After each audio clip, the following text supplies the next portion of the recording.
E hoxe, no Carballiño, tivo lugar a presentación deses dous facsímiles de Fariña Jamardo que elaborou o Concello do Carballiño para tentar achegar a súa obra e tamén a súa vida a todos os veciños. Trátase dun autor que chegou ao Carballiño nesa época do franquismo para revolucionar así a cultura con iniciativas novas. Esta mañá tivo lugar o acto de presentación do facsímil de dúas obras de Fariña Jamardo no Concello do Carballiño. O alcalde Francisco Fumega fixo referencia ao vínculo que une a este autor ca vila e o importante da súa obra amosando algunhas das tradicións do municipio. Hoxe, pois temos aquí este acto de presentación de dous libros, A Feira do Carballiño e A Liña, dous libros dun home que é Xosé Fariña Jamardo, que foi presidente e foi secretario do Concello do Carballiño durante 10 anos e que foi un home que se implicou a fondo no que é a vida social, cultural e municipal ao 100%. Un auténtico placer pois haber tido a sorte o Carballiño de que un home da súa categoría profesional, moral e intelectual requerer aquí e integrarase como se integrou na vila do Carballiño. Fai 40 anos que se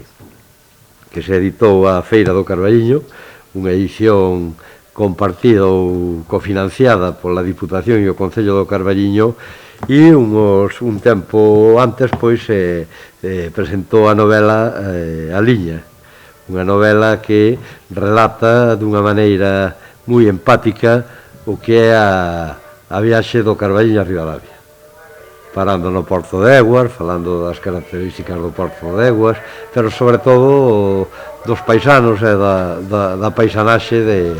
dese Carballiño, deses anos de porguerra. A feira, el dixo que fora un dos libros que máis tempo lle levara a escribir. É un libro realmente embebido, onde se ve que ten un coñecemento absoluto pois do zoqueiro das Caldas, de todas aquelas profesións que caracterizaban unha feira que hoxe xa non é, pero que si marcou a esencia do Carballiño. Pola súa parte, o concelleiro de Cultura, Diego Fernández, comentou o traballo feito por este goberno local nos últimos anos para poñer en valor a algúns dos autores que compre recordar na nosa contorna. Eu simplemente destacar que hai xa anos que comezamos este equipo de goberno a recuperar figuras vencelladas ao Carballiño no eido cultural, así o fixemos ca figura de Manuel María, así o fixemos con Palacios, así o fixemos recentemente con Emilia Pardo Bazán, e agora ca figura de Xosé Fariña Jamardo, que sin dúbida, aparte de ser partícipe desa evolución administrativa que houve no Concello do Carballiño, tamén o foi, pois, desa parte da historia, desa parte do eido cultural e, dende logo, pois tamén trascendeu máis alá do Carballiño de Galicia, tamén estivo en Madrid, tamén pertenceu ao mundo empresarial, polo tanto, unha persona pois que estivo presente en moitas disciplinas e moitos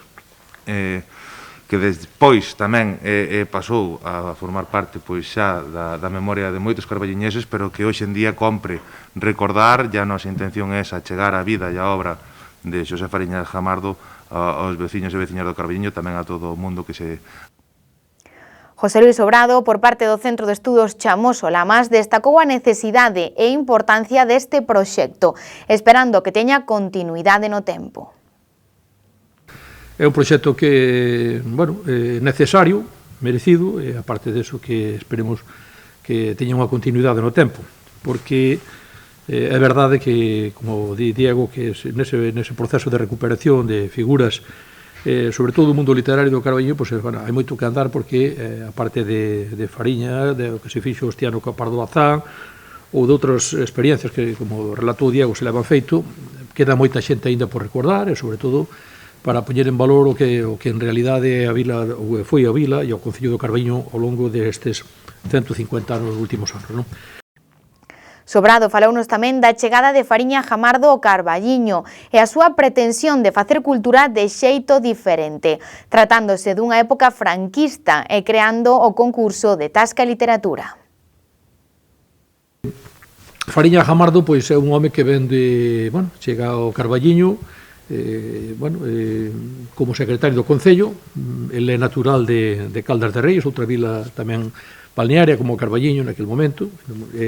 Chega para aquí para o Carballiño, intégrase moi ben no mundo social daqui do Carballiño, sobre todo no mundo cultural. É unha persona que ven con unha idea, eu penso que preconcebida de chegar a un lugar como este, bueno, pois facer da cultura naqueles tempos en que era prácticamente imposible facer cultura como ele entendía a cultura, como algo ligado ao mundo galego, a súa lingua, cunhas ideas no franquismo duro daqueles anos 50 complicado de levar adiante, pero que el foi quen de facelo. El promoveu aquí aquel famoso concurso, que era en realidad un concurso de tasca e literatura,